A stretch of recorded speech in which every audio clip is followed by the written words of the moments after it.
ಶಾಲೆಗಳನ್ನ ನಡೆಸ್ತಾ ಇರೋರು ಮಂತ್ರಿಗಳು, ಎಂಪಿಗಳು, MLAಗಳು, ಅವ್ರ ಜೊತೆಗೆ ಈ ಸ್ವಾಮೀಜಿಗಳು. ನಾಚಿಕೆ ಆಗ್ಬೇಕು, ನಮಗೆ ನಾಚಿಕೆ ಆಗ್ಬೇಕು. ಯಾಕೆ ಸರ್ಕಾರಿ ಶಾಲೆಗಳು ಗಟ್ಟಿ ಆಗಲ್ಲ ಅಂದ್ರೆ, ಸರ್ಕಾರಿ ಶಾಲೆಗಳು ಯಾಕೆ ಗಟ್ಟಿ ಆಗಲ್ಲ ಅಂದ್ರೆ, ಯಾರು ಸರ್ಕಾರಿ ಶಾಲೆ ಗಟ್ಟಿ ಮಾಡ್ಬೇಕೋ ಅವನೇ ಶಾಲೆ ಖಾಸಗಿ ಶಾಲೆ ನಡೆಸ್ತಾನೆ ಅಂದ್ರೆ ಸರ್ಕಾರಿ ಶಾಲೆಗಳು ಹೇಗೆ ಗಟ್ಟಿ ಆಗುತ್ತೆ?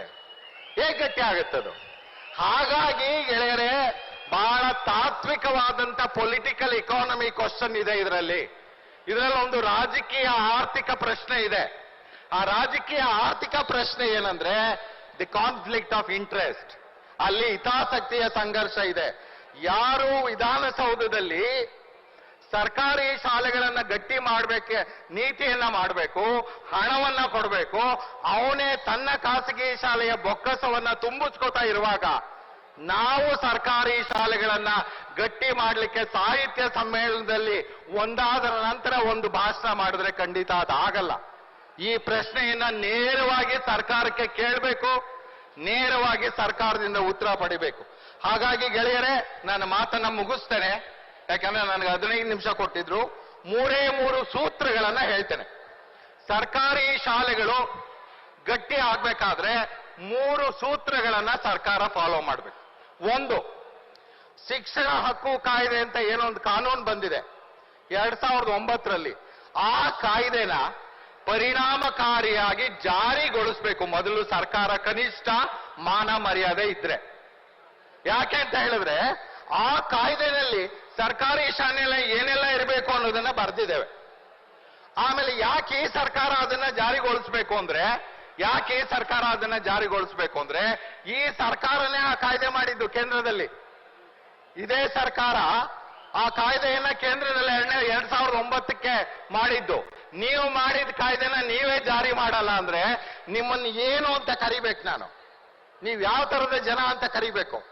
1, ಶಿಕ್ಷಣ ಹಕ್ಕು ಕಾಯ್ದೆಯ ಸಮರ್ಪಕ ಜಾರಿ. 2, ಬಹಳ ಕಷ್ಟಪಟ್ಟು 1.5 ವರ್ಷ 2 ವರ್ಷ ಕನ್ನಡ ಅಭಿವೃದ್ಧಿ ಪ್ರಾಧಿಕಾರ, ಕನ್ನಡ ಶಾಲೆಗಳು, ಸರ್ಕಾರಿ ಶಾಲೆಗಳು ಸಬಲೀಕರಣ ಆಗ್ಬೇಕಾದ್ರೆ ಏನ್ ಮಾಡಬೇಕು ಅಂತ 2017ರಲ್ಲಿ ಒಂದು ಸಬಲೀಕರಣ ವರದಿಯನ್ನ ಕೊಟ್ಟಿದೆ. ಅವಾಗ ಮಾನ್ಯ ಮುಖ್ಯಮಂತ್ರಿಗಳು ಅದನ್ನ ರಿಸೀವ್ ಮಾಡಿದ್ರು. ರಿಸೀವ್ ಮಾಡಿದಾಗ ಏನ್ ಹೇಳಿದ್ರು ಅಂದ್ರೆ, ಈ ವರದಿಯನ್ನ ನಾನು 2 ಸದನಗಳಲ್ಲಿ ಇಟ್ಟು ಅದನ್ನ ಜಾರಿ ತರ್ತೀನಿ ಅಂತ ಹೇಳಿದ್ರು. ಅದು ಇಲ್ಲಿವರೆಗೆ ಆಗಿಲ್ಲ. ಅವತ್ತು ವರದಿಯನ್ನ ರಿಸೀವ್ ಮಾಡಿದಾಗ ಮುಖ್ಯಮಂತ್ರಿ ಸಿದ್ದರಾಮಯ್ಯನವರಿದ್ರು. ಇವತ್ತು ಮುಖ್ಯಮಂತ್ರಿ ಸಿದ್ದರಾಮಯ್ಯನವರಿದ್ದಾರೆ. ನಾನು ಮುಖ್ಯಮಂತ್ರಿ ಸಿದ್ದರಾಮಯ್ಯನವರಿಗೆ ಅತ್ಯಂತ ಕಳಕಳಿಯ ಪ್ರಾರ್ಥನೆ ಏನಂದ್ರೆ, ದಯವಿಟ್ಟು ವರದಿಯನ್ನ ಮೊದಲು ನಿಮ್ಮ ಸದನದಲ್ಲಿಟ್ಟು ಅದನ್ನ ಜಾರಿ ಮಾಡ್ತಕ್ಕಂಥ ತೀರ್ಮಾನವನ್ನ ಕೈಗೊಳ್ಳಿ ಅಂತಕ್ಕಂಥದ್ದು ನನ್ನ 2ನೇದು. 3ನೇದು, ಶಿಕ್ಷಕರನ್ನ ತುಂಬಿ 43,000 ಶಿಕ್ಷಕರ ಹುದ್ದೆಗಳನ್ನ ಖಾಲಿ ಇಟ್ಕೊಂಡು ಜಗತ್ತಲ್ಲಿ ಯಾರಾದರೂ ಗುಣಮಟ್ಟದ ಶಿಕ್ಷಣ ಕೊಟ್ಟಿದ್ದಾರೆ ಅಂದ್ರೆ ಅದು ಸಾಧ್ಯ ಇಲ್ಲ. ಹಾಗಾಗಿ ಮೊದಲು ಶಿಕ್ಷಕರ ಹುದ್ದೆಗಳನ್ನ ತುಂಬಿ. ಕೊನೆ ಪಾಯಿಂಟ್, ಸರ್ಕಾರಿ ಶಾಲೆಗಳಲ್ಲಿ ಯಾವ ಶಿಕ್ಷಕರು ಕೆಲಸ ಮಾಡ್ತಾರೆ ಅವ್ರನ್ನ ಪಾಠ ಮಾಡಕ್ ಬಿಡಿ. ಮೊದಲು ಅವ್ರನ್ನ ಪಾಠ ಮಾಡಕ್ ಬಿಡಿ. ಅವರು ಪಾಠ ಮಾಡಿದ್ರೆ ಕನ್ನಡ ಶಾಲೆಗಳು ತಾನಾಗಿ ತಾವೇ ಉದ್ಧಾರ ಆಗ್ತವೆ. ದಿನಕ್ಕೊಂದು ಹೊಸ ನೀತಿ ಇವ್ರದು. ದಿನಾ ಮಾಹಿತಿ ಸಂಗ್ರಹ ಮಾಡ್ತಾರೆ. ಅದೇನ್ ಮಾಹಿತಿನೋ, ಅದೇನು ಹೊಸ ನೀತಿನೋ, ಇದನ್ನ ಬಿಟ್ರೆ ಬಹುಶಃ ಕನ್ನಡ ಶಾಲೆಗಳು ತಾನಾಗಿ ತಾನೇ ಗಟ್ಟಿ ಆಗ್ತವೆ. ಕನ್ನಡ ಶಾಲೆಗಳನ್ನ ಗಟ್ಟಿ ಮಾಡೋದು ಒತ್ತಾಯದ ಕೆಲಸ ಅಲ್ಲ, ಅದು ಆತ್ಮಸಾಕ್ಷಿಯ ಕೆಲಸ. ನಿಮ್ಗೇನಾದ್ರೂ ಕನಿಷ್ಠ ಆತ್ಮಸಾಕ್ಷಿ ಅನ್ನೋದು ಇದ್ರೆ ಬಹುಶಃ ಕನ್ನಡದ ಶಾಲೆಗಳನ್ನ ಗಟ್ಟಿ ಮಾಡಲಿಕ್ಕೆ ಇವತ್ತೇ, ಹಿಂದೆ ನಾವು ತೀರ್ಮಾನವನ್ನ ಮಾಡಬೇಕಾಗತ್ತೆ. ಇವತ್ತು ಸರ್ಕಾರಿ ಶಾಲೆಗಳು ಈ ಮಟ್ಟಕ್ಕೆ ಬರಲಿಕ್ಕೆ ನೇರವಾಗಿ ಸರ್ಕಾರವನ್ನೇ ನಾವು ಹೊಣೆಗಾರಿಕೆಯನ್ನ ಮಾಡಬೇಕು. ಯಾಕೆ ಸರ್ಕಾರವನ್ನ ಹೊಣೆಗಾರಿಕೆ ಮಾಡಬೇಕು ಅಂತ ಹೇಳಿದ್ರೆ, ನಾನು ಒಂದು ಅಂಶವನ್ನ ನಿಮ್ಮ ಮುಂದೆ ಇಡ್ತೇನೆ. ಉದಾಹರಣೆಗೆ, ನಮ್ಮ ಸರ್ಕಾರಿ ಶಾಲೆಗಳಲ್ಲಿ, ವಿಶೇಷವಾಗಿ ನಮ್ಮ ರಾಜ್ಯದ ಶಾಲೆಗಳಲ್ಲಿ 30ಕ್ಕಿಂತ ಕಡಿಮೆ ಇರ್ತಕ್ಕಂಥ ಮಕ್ಕಳು, ನೀವು ಶಾಲೆಗಳ ಒಟ್ಟು ಲೆಕ್ಕವನ್ನ ತೆಗೆದುಕೊಂಡ್ರೆ ಸುಮಾರು 17,639 ಶಾಲೆಗಳಲ್ಲಿ 30ಕ್ಕಿಂತ ಕಡಿಮೆ ಮಕ್ಕಳು. ಸೊ ಈ 17,639 ಶಾಲೆಗಳು ಯಾವಾಗ ಬೇಕಾದ್ರೂ ಮುಚ್ಚಬಹುದು ಇವತ್ತಿನಿಂದ. ಉದಾಹರಣೆಗೆ 1ರಿಂದ 5 ಅಂದ್ರೆ 5 ಮಕ್ಕಳಿರ್ತಕ್ಕಂಥ ಶಾಲೆಗಳ ಸಂಖ್ಯೆ 1300. ಅಲ್ಲಿರೋದೇ 5ಕ್ಕಿಂತ ಕಡಿಮೆ. ಆ ಶಾಲೆಗಳನ್ನ ಯಾವಾಗ ಬೇಕಾದ್ರೂ ಮುಚ್ಚಬಹುದು. ಆದ್ರೆ RTE ಕಾಯ್ದೆ ಏನ್ ಹೇಳುತ್ತೆ ಅಂದ್ರೆ ಯಾವುದೇ ಒಂದು ಶಾಲೆನಲ್ಲಿ ಕನಿಷ್ಠ 2 ಶಿಕ್ಷಕರು ಇರಬೇಕು. ಕನಿಷ್ಠ ಮಕ್ಕಳ ಸಂಖ್ಯೆ ಎಷ್ಟೇ ಇರಲಿ 1ರಿಂದ 60ರವರೆಗೆ 2 ಶಿಕ್ಷಕರು ಇರಲೇಬೇಕು ಅಂತ ಹೇಳುತ್ತೆ. ಆದ್ರೆ ನಿಮ್ಗೆ ಆಶ್ಚರ್ಯ ಆಗುತ್ತೆ, ನಮ್ಮ ರಾಜ್ಯದಲ್ಲಿ ಸುಮಾರು 15,774 ಶಾಲೆಗಳಲ್ಲಿ 2 ಶಿಕ್ಷಕರಿದ್ದಾರೆ. 6,538 ಶಾಲೆಗಳಲ್ಲಿ 1 ಶಿಕ್ಷಕ. 6,538 ಶಾಲೆಗಳು ಕಿರಿಯ ಪ್ರಾಥಮಿಕ ಶಾಲೆಗಳಿದ್ದಾವೆ, ಹಿರಿಯ ಪ್ರಾಥಮಿಕ ಶಾಲೆಗಳಿದ್ದಾವೆ. ಹೈಸ್ಕೂಲ್ ಅಲ್ಲಿ 1 ಶಿಕ್ಷಕ ಇರ್ತಕ್ಕಂಥ 20 ಶಾಲೆಗಳಿದ್ದಾವೆ. ಇಂಥ ಶೋಚನೀಯವಾದ ಪರಿಸ್ಥಿತಿನಲ್ಲಿ ಹೇಗೆ ನಾವು ಕನ್ನಡ ಶಾಲೆಗಳನ್ನ ಸಬಲೀಕರಣ ಮಾಡಲಿಕ್ಕೆ ಸಾಧ್ಯ ಅಂತಕ್ಕಂಥ ಪ್ರಶ್ನೆಯನ್ನ ನಿಮ್ ಮುಂದೆ ಇಡೋದಕ್ಕೆ ನಾನು ಬಯಸ್ತೇನೆ. ಇನ್ನ 3ನೇ ಅಂಶ, ನಮ್ಮ ರಾಜ್ಯದಲ್ಲಿ 2024-25ನೇ ಸಾಲಿನಲ್ಲಿ 1,88,531 ಶಿಕ್ಷಕರ ಹುದ್ದೆಗಳಿದ್ದಾವೆ. ಆ ಹುದ್ದೆಗಳಲ್ಲಿ 43,133 ಹುದ್ದೆಗಳು ಖಾಲಿ ಇದ್ದಾವೆ. 43,133 ಹುದ್ದೆಗಳು ಖಾಲಿ ಇದ್ದಾವೆ. ಬಹುಶಃ ನಾನು ಅಧ್ಯಕ್ಷರ ಅನುಮತಿಯನ್ನ ಪಡೆದು ನಿಜವಾಗ್ಲೂ ನಮ್ಮ ಕನ್ನಡ ಶಾಲೆಯ ಬಗ್ಗೆ ನಮಗೆ ಒಲವಿದ್ರೆ ಅಥವಾ ಬದ್ಧತೆ ಇದ್ರೆ ಈ ಸರ್ಕಾರ ಈ 43,133 ಹುದ್ದೆಗಳನ್ನ ಕೂಡಲೇ ತುಂಬಬೇಕಾಗುತ್ತೆ. ಶಿಕ್ಷಕರೇ ಇಲ್ಲ ಅಂತ ಹೇಳಿದ್ರೆ ಎಲ್ಲಿನ ಗುಣಮಟ್ಟ? ಶಿಕ್ಷಕರೇ ಇಲ್ಲ ಅಂದ್ರೆ ಯಾರು ಪಾಠ ಮಾಡ್ತಾರೆ? ಹಾಗಾಗಿ ಇವತ್ತು ಕನ್ನಡ ಶಾಲೆಗಳ ಸ್ಥಿತಿ ಬಹಳ ಶೋಚನೀಯವಾಗಿದೆ. ಇನ್ನ ಈ ಅತಿಥಿ ಶಿಕ್ಷಕರನ್ನ ನೇಮಕ ಮಾಡ್ಕೊಳ್ತೀವಿ ನಾವು. ಅತಿಥಿ ಶಿಕ್ಷಕರಿಗೆ ನಾವು ಎಷ್ಟು ಸಂಬಳ ಕೊಡ್ತೇವೆ? ಪ್ರಾಥಮಿಕ ಶಾಲೆ ಆದ್ರೆ 10,000 ಕೊಡ್ತೇವೆ, ಹೈಸ್ಕೂಲ್ ಆದ್ರೆ 10,500 ಕೊಡ್ತೇವೆ. ಅದು ಅವರಿಗೆ ಸಂಬಳವನ್ನ ಸರಿಯಾದ ಸಮಯಕ್ಕೆ ಕೊಡ್ತೇವಾ? ಅತಿಥಿ ಶಿಕ್ಷಕರಿಗೆ 3 ತಿಂಗಳು 6 ತಿಂಗಳು ಆದ್ರೂ ನಾವು ಸಂಬಳ ಕೊಡಲ್ಲ.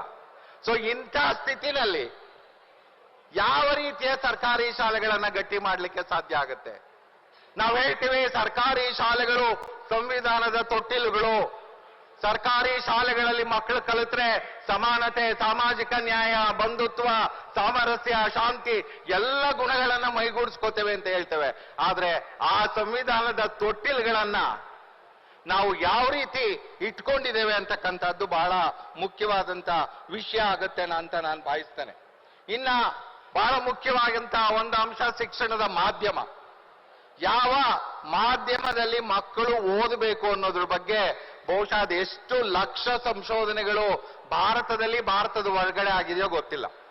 ಎಲ್ಲಾ ಸಂಶೋಧನೆಗಳು ಹೇಳೋದು ಒಂದೇ ಮಾತು, ನನ್ನ ಮಾತೃಭಾಷೆಯಲ್ಲಿ ನಾನು ಪ್ರಭುತ್ವದ ಮಟ್ಟಕ್ಕೆ ಕಲಿದೇ ಇದ್ರೆ ಯಾವುದೇ 2ನೇ ಭಾಷೆಯನ್ನ ಕಲೀಲಿಕ್ಕೆ ಸಾಧ್ಯ ಇಲ್ಲ. 2ನೇ ಭಾಷೆಯನ್ನ ನಾನು ಚೆನ್ನಾಗಿ ಕಲಿಬೇಕು. ಅದು ಇಂಗ್ಲಿಷ್ ಇರ್ಬೋದು, ತಮಿಳ್ ಇರ್ಬೋದು, ತೆಲುಗು ಇರ್ಬೋದು, ಫ್ರೆಂಚ್ ಇರ್ಬೋದು, ಜರ್ಮನಿ ಇರ್ಬೋದು. ಯಾವುದೇ ಭಾಷೆಯನ್ನ ನಾನು ಕಲಿಬೇಕಾದ್ರೆ ನನ್ನ ಮಾತೃಭಾಷೆಯನ್ನ ನಾನು ಪ್ರಭುತ್ವದ ಮಟ್ಟಕ್ಕೆ ಕಲಿಬೇಕು. ಆದ್ರೆ ನಾವೇನ್ ಮಾಡ್ತಾ ಇದ್ದೇವೆ ಅಂತ ಹೇಳಿದ್ರೆ ಸ್ವಲ್ಪನೂ ವಿವೇಕನೇ ಇಲ್ದಂತೆ ಯಾರು ಅಲ್ಲಿ ಸಚಿವರಾಗಿ ಬರ್ತಾರೆ ಅವ್ರಿಗೆ ಯಾವ ಬಗೆಯ ವಿವೇಕ ಇಲ್ಲ. ಬಂದ ತಕ್ಷಣ ನಾನು 3,000 ಶಾಲೆಗಳನ್ನ ಆಂಗ್ಲ ಮಾಧ್ಯಮ ಮಾಡ್ತೇನೆ, 1,000 ಶಾಲೆಗಳನ್ನ ಆಂಗ್ಲ ಮಾಧ್ಯಮ ಶಾಲೆಗಳ ಕನಿಷ್ಠ ವಿವೇಕ. ಬಹುಶಃ ಅವರಿಗೆ ಅಂತಾರಾಷ್ಟ್ರೀಯ ಮಟ್ಟದಲ್ಲಿ ಯುನೆಸ್ಕೋ ಏನ್ ಹೇಳುತ್ತೆ, ಅಂತಾರಾಷ್ಟ್ರೀಯ ಮಟ್ಟದಲ್ಲಿ ಬ್ರಿಟಿಷ್ ಕೌನ್ಸಿಲ್ ಏನ್ ಹೇಳುತ್ತೆ, ಅಥವಾ ನಾವು 1996ರಲ್ಲಿ ಬಾರ್ಸಿಲೋನಾ ಡಿಕ್ಲರೇಷನ್ ಅಂತ ಒಂದು ಭಾಷಾ ಒಡಂಬಡಿಕೆಗೆ ನಾವು ಸಹಿ ಹಾಕಿದ್ದೇವೆ. ಆ ಭಾಷಾ ಒಡಂಬಡಿಕೆ ಏನ್ ಹೇಳುತ್ತೆ ಅಂದ್ರೆ ಮಕ್ಕಳು ತಮ್ಮ ಮಾತೃಭಾಷೆಯಲ್ಲಿ ಕಲಿತಾಗ ಮಾತ್ರ ಸೃಜನಶೀಲತೆ ಬರುತ್ತೆ ಮತ್ತು ಅವರು ತಾರ್ಕಿಕವಾಗಿ ಯೋಚನೆ ಮಾಡ್ತಕ್ಕಂಥ ಶಕ್ತಿ ಬರುತ್ತೆ ಮತ್ತು ಅವರಲ್ಲಿ ಹೊಸತನ ಬರುತ್ತೆ. ಆದ್ರೆ ಇದೆಲ್ಲವನ್ನ ನಾವು ಉಲ್ಲಂಘಿಸಿ ಇವತ್ತು ಏನ್ ಮಾಡ್ತಾ ಇದ್ದೀವಿ ಅಂತ ಹೇಳಿದ್ರೆ ನಮ್ಮದೇ ಆದ ರೀತಿನಲ್ಲಿ ನಾವು ತೀರ್ಮಾನಗಳನ್ನ ಮಾಡ್ತಾ ಇದ್ದೇವೆ. ಬಹುಶಃ ಇದನ್ನು ಕೂಡ ನಾವು ಗಂಭೀರವಾಗಿ ಆಲೋಚನೆ ಮಾಡಬೇಕು ಅಂತ ನಾನು ಭಾವಿಸ್ತೀನಿ. ಇನ್ನ ಕೊನೆ ಅಂಶ, ನಾವು ಖಾಸಗಿ ಶಾಲೆಯಲ್ಲಿ ಎಷ್ಟು ಖರ್ಚಾಗುತ್ತೆ ಅನ್ನೋದು ಬೇಡ ನನಗೆ. ಖಾಸಗಿ ಶಾಲೆಯಲ್ಲಿ ಒಂದು ಮಗುಗೆ ನಾವು ಎಷ್ಟು ದುಡ್ಡನ್ನ ಖರ್ಚು ಮಾಡ್ತೀವಿ ಅನ್ನೋದು ಬೇಡ. ಆದ್ರೆ ಸರ್ಕಾರವೇ ನಡೆಸ್ತಕ್ಕಂಥ ಬೇರೆ ಬೇರೆ ಸರ್ಕಾರಿ ಶಾಲೆಗಳಲ್ಲಿ ನಾವು ಒಂದು ಮಗುಗೆ ಎಷ್ಟು ದುಡ್ಡನ್ನ ಖರ್ಚು ಮಾಡ್ತೇವೆ. ನೀವು ನೋಡ್ಬೋದು, ಕರ್ನಾಟಕದಲ್ಲಿ ಸರ್ಕಾರನೇ ನಡೆಸ್ತಕ್ಕಂಥ 3 ಬಗೆಯ ಶಾಲೆಗಳಿದಾವೆ. ಮೊದಲನೇದು ಸರ್ಕಾರ ನಡೆಸ್ತಕ್ಕಂಥ ಕನ್ನಡ ಶಾಲೆ, ಎರಡನೇದು ನಮ್ಮ ಸರ್ಕಾರನೇ ಕ್ರೈಸ್ ಮೂಲಕ ನಡೆಸ್ತಕ್ಕಂಥ ಇನ್ನೊಂದು ಬಗೆಯ ಮುರಾರ್ಜಿ ದೇಸಾಯಿ, ಕಿತ್ತೂರು ರಾಣಿ ಚೆನ್ನಮ್ಮ ಶಾಲೆಗಳು, ಮೂರನೇದು ಕೇಂದ್ರ ಸರ್ಕಾರ ನಡೆಸ್ತಕ್ಕಂಥ ನವೋದಯ ಶಾಲೆಗಳು. ಈ 3 ಶಾಲೆಗಳಲ್ಲಿ ನಾವು ಮಕ್ಕಳಿಗೆ ಖರ್ಚು ಮಾಡ್ತಕ್ಕಂಥ ವೆಚ್ಚ ಎಷ್ಟು ವ್ಯತ್ಯಾಸ ಇದೆ ಅಂದ್ರೆ, ನಾವು ಕನ್ನಡ ಶಾಲೆಯಲ್ಲಿ ವರ್ಷಕ್ಕೆ 49,000 ರೂಪಾಯಿ ಖರ್ಚು ಮಾಡಿದ್ರೆ, ಕ್ರೈಸ್ ಸೋಷಿಯಲ್ ವೆಲ್ಫೇರ್ ಕ್ರೈಸ್ ನಡೀತಕ್ಕಂಥ ಶಾಲೆಯಲ್ಲಿ 79,000 ಖರ್ಚು ಮಾಡ್ತೇವೆ ಒಂದು ಮಗುಗೆ. ಸರ್ಕಾರ ನಡೆಸ್ತಕ್ಕಂಥ ಶಾಲೆಗಳಲ್ಲಿ ಇಷ್ಟು ವ್ಯತ್ಯಾಸ. ಇನ್ನ ಕೇಂದ್ರ ಸರ್ಕಾರ ನಡೆಸ್ತಕ್ಕಂಥ ನವೋದಯ ಶಾಲೆನಲ್ಲಿ ಬರೋಬ್ಬರಿ 96,000 ರೂಪಾಯಿ ಖರ್ಚು ಮಾಡ್ತೇವೆ. ಯಾಕೆ ಕನ್ನಡ ಶಾಲೆಗಳು ಇವತ್ತು ಈ ದುಸ್ಥಿತಿಗೆ ಬಂದಿದ್ದಾವೆ ಅಂದ್ರೆ, ನೀವು ಕನ್ನಡ ಶಾಲೆಗಳಿಗೆ ಕೊಡಬೇಕಾದಂತ ಮೂಲಭೂತ ಸೌಕರ್ಯಗಳನ್ನ ಕೊಡಬೇಕು. ಮೂಲಭೂತ ಸೌಕರ್ಯಗಳನ್ನ ಕೊಡಬೇಕಾದ್ರೆ ನೀವು ಹಣವನ್ನ ಖರ್ಚು ಮಾಡಬೇಕು. ಹಣವನ್ನ ಖರ್ಚು ಮಾಡದೇ ಇದ್ರೆ ನಾವು ಮೂಲಭೂತ ಸೌಕರ್ಯವನ್ನ ಕೊಡ್ಲಿಕ್ಕಾಗಲ್ಲ. ರಾಜ್ಯ ಸರ್ಕಾರ ತನ್ನ GSDP, gross state domestic production ಅಂತ ಕರಿತೇವೆ, ರಾಜ್ಯ ನಿವ್ವಳ ಉತ್ಪಾದನೆಯಲ್ಲಿ ಎಷ್ಟು ಖರ್ಚು ಮಾಡ್ತಾ ಇದೆ ಶಿಕ್ಷಣಕ್ಕೆ ಅಂದ್ರೆ, 2011-12ರಲ್ಲಿ ನಾವು 2.9% ಖರ್ಚು ಮಾಡ್ತಿದ್ವು. ಈಗ 2024-25ರಲ್ಲಿ 1.7% ಬಂದಿದೆ. ಅದು 2.9% ಏನಿತ್ತು ಅದು 1.7% ಬಂದಿದೆ ಅಂದ್ರೆ, ಯಾಕೆ ಇವತ್ತು ಸರ್ಕಾರಿ ಶಾಲೆಗಳು ಆ ಸ್ಥಿತಿನಲ್ಲಿದ್ದಾವೆ ಅಂತಕ್ಕಂಥ ಬಹಳ ಸರಳವಾದಂತ ಅಂಶ ಎಂತ ಸಾಮಾನ್ಯರಿಗೂ ಕೂಡ ಅರ್ಥ ಆಗತ್ತೆ. ಇನ್ನ ವಿಶೇಷವಾಗಿ ಬಹಳ ಮುಖ್ಯವಾಗಿ ಗುಣಮಟ್ಟ ಬಹಳ ಮುಖ್ಯ. ಗುಣಮಟ್ಟ ನಾವು ಸುಧಾರಿಸಬೇಕು ಅಂದ್ರೆ ನಮ್ಮ ಹಣಕಾಸನ್ನ ನಾವು ಗುಣಮಟ್ಟದ ಮೇಲೆ ಖರ್ಚು ಮಾಡಬೇಕು.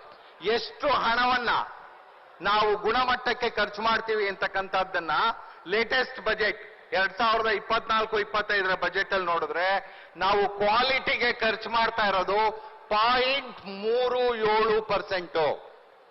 ಕೇವಲ 0.37% ಅನ್ನ ಖರ್ಚು ಮಾಡಿ ನಾವು ಖಂಡಿತ ಶಿಕ್ಷಣದ ಗುಣಮಟ್ಟವನ್ನ ಸುಧಾರಿಸಲಿಕ್ಕೆ ಸಾಧ್ಯ ಇಲ್ಲ. ಹಾಗಾಗಿ ಗೆಳೆಯರೇ, ಈ ಅಂಕಿಅಂಶಗಳನ್ನ ನೋಡಿದ್ರೆ ಬಹುಶಃ ನಮ್ಮ ಸರ್ಕಾರಿ ಶಾಲೆಗಳಿಗೆ ಯಾಕೆ ಮಕ್ಕಳು ಬರ್ತಿಲ್ಲ ಅಂತ ಹೇಳಿದ್ರೆ, ಖಂಡಿತ ಅದು ಪಾಲಕರ ಮನಸ್ಥಿತಿ ಅಲ್ಲ, ಖಂಡಿತ ಅದು ಪಾಲಕರ ಮನೋಧೋರಣೆ ಅಲ್ಲ. ಇವತ್ತು ನಾವು ಆ ಸರ್ಕಾರಿ ಶಾಲೆಗಳನ್ನ ಆ ಮಟ್ಟಕ್ಕೆ ತಂದಿಟ್ಟಿದ್ದೇವೆ. ನಾಮ್ ಚಾಮ್ಸ್ಕಿ ಅವರು ಒಂದು ಮಾತು ಹೇಳ್ತಾರೆ. ನಾಮ್ ಚಾಮ್ಸ್ಕಿ ಅವರು ಸರ್ಕಾರಿ ವಲಯದಲ್ಲಿ ಇರ್ತಕ್ಕಂಥದ್ದನ್ನ ಯಾವ್ದಾದ್ರು ನೀನು ಹಾಳು ಮಾಡಬೇಕು ಅಂದ್ರೆ ಒಂದು ಕೆಲಸ ಮಾಡು, ನೀನೇನು ಮಾಡೋದು ಬೇಡ, ವರ್ಷದಿಂದ ವರ್ಷಕ್ಕೆ ಆ ಶಾಲೆಗಳಿಗೆ ಕೊಡ್ತಕ್ಕಂಥ ಹಣವನ್ನ ಕಡಿಮೆ ಮಾಡ್ತಾ ಬಂದ್ರೆ, ಆ ಶಾಲೆಗಳ ಸೌಲಭ್ಯಗಳು ಇಲ್ಲದಂತೆ ಮಾಡ್ತಾ ಬಂದ್ರೆ ಜನರೇ ಆ ಶಾಲೆಗಳಿಂದ ದೂರ ಸರಿತಾರೆ. ಅದನ್ನ ನಾವು ಬಹಳ ವ್ಯವಸ್ಥಿತವಾಗಿ ಮಾಡ್ತಿದ್ದೇವೆ. ಅದನ್ನ ವ್ಯವಸ್ಥಿತವಾಗಿ ಯಾಕೆ ಮಾಡ್ತಿದ್ದೇವೆ ಅಂದ್ರೆ, ಸರ್ಕಾರದಲ್ಲಿ ಇರೋರ್ಗೂ ಸರ್ಕಾರಿ ಶಾಲೆಗಳನ್ನ ಉಳಿಸ್ಬೇಕಾದವ್ರಿಗೂ ಹಿತಾಸಕ್ತಿಯ ಸಂಘರ್ಷ ಇದೆ.